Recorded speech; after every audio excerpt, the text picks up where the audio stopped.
Hi, ഞാനിപ്പോൾ പാലായിലാണ്. പാലാ പഴയ സ്റ്റാൻഡിലാണ്. ഇവിടുന്ന് കോട്ടയത്തിന് KSRTCയിൽ ഒരു യാത്ര ചെയ്യാൻ വേണ്ടി നിൽക്കുകയാണ്. ഇതാണ് ഈ പാലായിലെ ലണ്ടൻ ബ്രിഡ്ജ്. ഇത് അടിപൊളി ഒരു ബ്രിഡ്ജായിരുന്നു, പക്ഷേ ഇപ്പോൾ കാടെല്ലാം പിടിച്ച് ഉപയോഗശൂന്യമായിട്ട് കിടക്കുക. നല്ല അടിപൊളിയായിട്ട് മെയിൻറ്റെയിൻ ചെയ്യണം. അടിപൊളി ഒരു നല്ല ഫോട്ടോ എടുക്കാനൊക്കെ പറ്റിയൊരു ഫോട്ടോ സ്പോട്ടായിരുന്നു, പക്ഷേ അത് നശിപ്പിച്ച് കളഞ്ഞത്. ഇവിടുന്ന് നഗരസഭയൊന്നും അത് പരിപാലിക്കുന്നൊന്നുമില്ല. അങ്ങനെ നമുക്ക് പോകാനുള്ള KSRTC ബസ് വന്നിരിക്കുകയാണ്. ഈ ആനവണ്ടിയിലാണ് കോട്ടയത്തേക്കുള്ള യാത്ര. അങ്ങനെ ഫൈനലി ബസ്സിൽ കയറി. ഇവിടെ ഒരു ബൈപ്പാസ് പോവാം വന്ന്. ഇതാണ് പുതിയ ബൈപ്പാസ്, പക്ഷേ ബൈപ്പാസ് എന്തോ കേസൊക്കെ ആയി കിടന്ന് എന്തോ പ്രശ്നമൊക്കെ ആയിട്ട് കിടക്കുകയാണ്. ബസ് ഗവൺമെൻറ് ഹോസ്പിറ്റലിൻ്റെ ആ ഭാഗത്തെത്തിയിരിക്കുകയാണ്. ഇവിടുന്ന് കോട്ടയത്തേക്ക് 45 രൂപയാണ് റേറ്റ് വരുന്നത്. ഫാസ്റ്റിന് 45 രൂപയും ഓർഡിനറിക്ക് 38 രൂപയാണ് റേറ്റ് വരുന്നത്.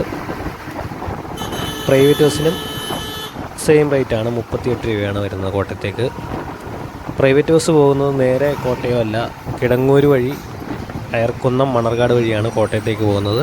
KSRTC മാത്രമേ ഉള്ളൂ നേരെ കോട്ടയത്തേക്ക് ചെല്ലുന്നത്.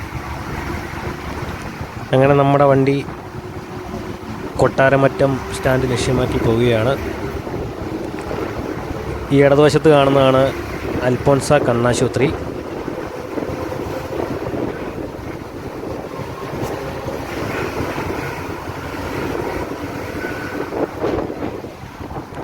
ഈ കാണുന്നതാണ് പാലായിലെ ബിഷപ്പ് ഹൗസ്.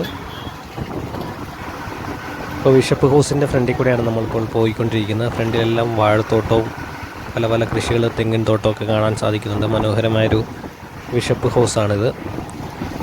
വലത് സൈഡിലാണ് പുത്തേട്ട് തിയേറ്റർ സ്ഥിതി ചെയ്യുന്നത്. ഈ ഇടതുവശത്താണ് ഇന്ത്യൻ കോഫി ഹൗസൊക്കെ സ്ഥിതി ചെയ്യുന്നത്. വലതുവശത്താണ് കൊട്ടാരമറ്റം സ്റ്റാൻഡ്. പാലായിലെ മെയിൻ പ്രൈവറ്റ് ബസ് സ്റ്റാൻഡായ കൊട്ടാരമറ്റം സ്ഥിതി ചെയ്യുന്നത് വലതുവശത്താണ്. ഈ കാണുന്നതാണ് സെൻറ്റ് തോമസ് കോളേജ്. KR നാരായണനൊക്കെ പഠിച്ചൊരു ഫേമസ് കോളേജാണ് സെൻറ്റ് തോമസ് കോളേജ്. ഇതിൻ്റെ ഓപ്പോസിറ്റാണ് അൽഫോൻസ കോളേജ്. ഇവിടെ തന്നെയാണ് IAS അക്കാദമിയും സ്ഥിതി ചെയ്യുന്നത്.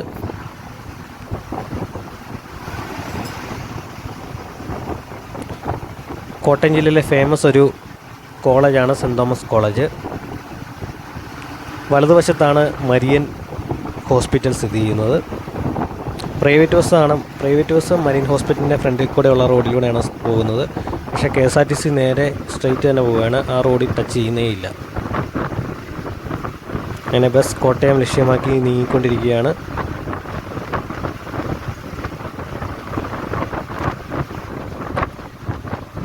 അവിടെ നമുക്ക് I love you പാല എന്ന് പറയുന്ന ബോർഡൊക്കെ കാണാൻ സാധിക്കുന്നുണ്ട്. നല്ലൊരു ഭംഗിയുള്ളൊരു റോഡാണത്. അടിപൊളി, ചുറ്റിനും മരങ്ങളൊക്കെ ആയിട്ട് അടിപൊളിയാണ്. നമുക്കൊരു നെൽപ്പാടങ്ങളൊക്കെ സൈഡിൽ കാണാൻ സാധിക്കുന്നുണ്ട്. ബസ് അങ്ങനെ മുത്തോലി എത്തിയിരിക്കുകയാണ്. ഇവിടെയാണ് ബ്രില്യൻറ്റ് എഞ്ചിനീയറിംഗ് കോളേജ് സ്ഥിതി ചെയ്യുന്നത്. ഇതാണ് കോട്ടയം ജില്ലയിലെ ഏറ്റവും മനോഹരമായ റോഡിലൂടെ ഇപ്പോൾ പോവുകയാണ്. ഇതാണ് ആറ്റുതീരം എന്ന് പറയുന്ന സ്ഥലം. മുത്തോലിയിലുള്ള ഒരു സ്ഥലമാണ് ആറ്റുതീരം. ഇത് ഇന്ത്യാർ ഫാക്ടറി സ്പോൺസർ ചെയ്തതാണ്. പിന്നെ കോട്ടയം ജില്ലയിലെ ഏറ്റവും മനോഹരമായൊരു റോഡെന്ന് വേണമെങ്കിൽ പറയാം. ഈ റോഡ് അടിപൊളിയാണ്. നമുക്ക് ടയർഡൊക്കെ ആയിട്ടിരിക്കും. പിന്നെ പുഴയൊക്കെ കണ്ട് നമുക്കവിടെ എൻജോയ് ചെയ്യാനുള്ള അവസരങ്ങളെല്ലാം ഉണ്ട്. ഈ റോഡ് നോക്കി എന്നാ രസമാണ്, നോക്കി എന്നാ അടിപൊളിയാണ്.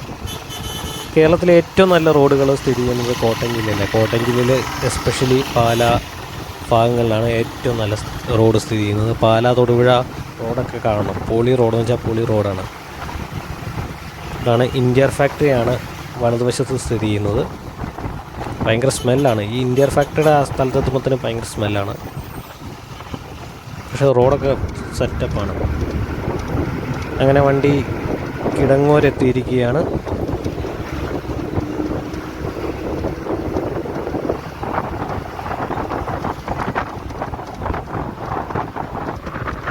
ഒരു സൈഡിൽ നമുക്കൊരു ബാർ കാണാൻ സാധിക്കുന്നുണ്ട്.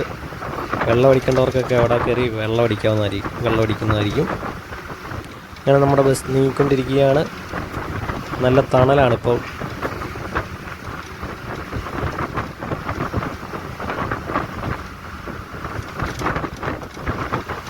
ചെറിയൊരു വയൽ നമുക്ക് കാണാൻ സാധിക്കുന്നുണ്ട്. പാല ഇരാറ്റുപേട്ട ഭാഗങ്ങളിലൊക്കെ അങ്ങനെ വയലുകളൊക്കെ കുറവാണ്. ചില ഏരിയകളിൽ മാത്രമേ വയലുകളൊക്കെ നമുക്ക് കാണാൻ സാധിക്കത്തുള്ളൂ. അതിൽ പ്രധാനപ്പെട്ട ഒരു വയലുള്ള ഒരു ഏരിയയാണ് നമ്മളിപ്പോൾ പോയിക്കൊണ്ടിരിക്കുന്നത്. മഴക്കാലത്തെല്ലാം ഇവിടെ എല്ലാം വെള്ളം കയറാൻ വളരെ ചാൻസ് കൂടുതലാണ്.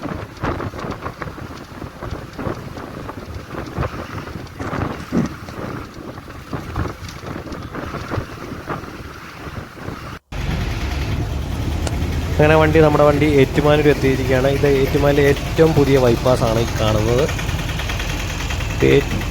എറണാകുളത്തേക്കുള്ളൊരു ബൈപ്പാസാണ്. തവളക്കുഴി വന്ന് ചാടും, ഈ ബൈപ്പാസ് വന്ന് ചാടും.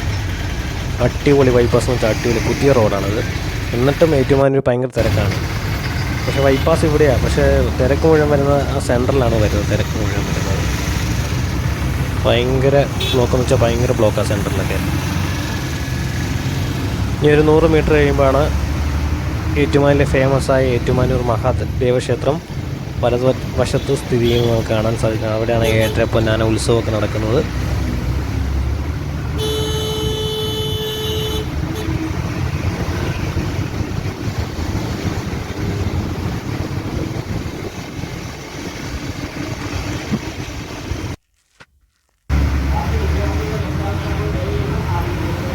ഏറ്റുമാനൂർ ടൗണിലേക്ക് ബസ് പ്രവേശിച്ചിരിക്കുകയാണ്. ഇനി KSRTC സ്റ്റാൻഡിലേക്ക് ബസ് പോകണം. പാല കഴിഞ്ഞാൽ പിന്നെ മേജർ സ്റ്റാൻഡ് വരുന്നത് ഏറ്റുമാനൂരാണ്. ഏറ്റുമാനൂർ കഴിഞ്ഞാൽ പിന്നെ കോട്ടയം. ഈ പാലക്കിടയ്ക്ക് ആകെ ഒരേ ഒരു സ്റ്റാൻഡ് മാത്രമേ ഉള്ളൂ, അത് ഏറ്റുമാനൂർ സ്റ്റാൻഡാണ്. റെയിൽവേ സ്റ്റേഷനും നമ്മുടെ മലയോര മേഖലകളിൽ നിന്ന് വരുമ്പോൾ കോട്ടയം ജില്ല കിഴക്കൻ മേഖലകളുടെ അടുത്തിരിക്കുന്ന ഏറ്റവും വലിയതല്ല, അടുത്തിരിക്കുന്ന ഒരു റെയിൽവേ സ്റ്റേഷൻ എന്ന് പറയുന്നത് അത് ഏറ്റുമാനൂർ റെയിൽവേ സ്റ്റേഷനാണ്. പക്ഷേ അവിടെ എല്ലാ ട്രെയിനുകൾക്കൊന്നും സ്റ്റോപ്പില്ല. അത് കാരണം ഈ പാല ഇരാറ്റുപേട്ട ഭാഗങ്ങളിലുള്ളവരെല്ലാം ട്രെയിനിൽ കയറാൻ വരുന്നത് കോട്ടയം റെയിൽവേ സ്റ്റേഷനിൽ തന്നെയാണ്. ഏറ്റുമാനൂർ റെയിൽവേ സ്റ്റേഷൻ അങ്ങനെ യൂസ് ചെയ്യാറില്ല. റെയിൽവേ സ്റ്റേഷൻ ഉണ്ടെന്ന് മാത്രമേ ഉള്ളൂ. വലിയ പ്രയോജനമുള്ളൊരു സ്റ്റേഷനല്ല ഏറ്റുമാനൂർ റെയിൽവേ സ്റ്റേഷൻ. അങ്ങനെ ബസ് സ്റ്റാൻഡിലേക്ക് പോവുകയാണ്. ഇതാണ് ഏറ്റുമാനൂർ ബസ് സ്റ്റാൻഡ്.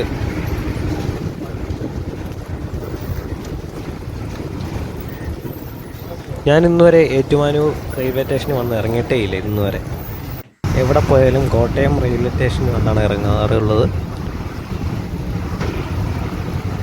ഈ വണ്ടി കോട്ടയം ലക്ഷ്യമാക്കി നീങ്ങുകയാണ്. ഏറ്റുമാനൂർ കഴിഞ്ഞാൽ പിന്നെ അടുത്ത വലിയ ടൗൺ എന്ന് പറഞ്ഞാൽ കോട്ടയമാണ്.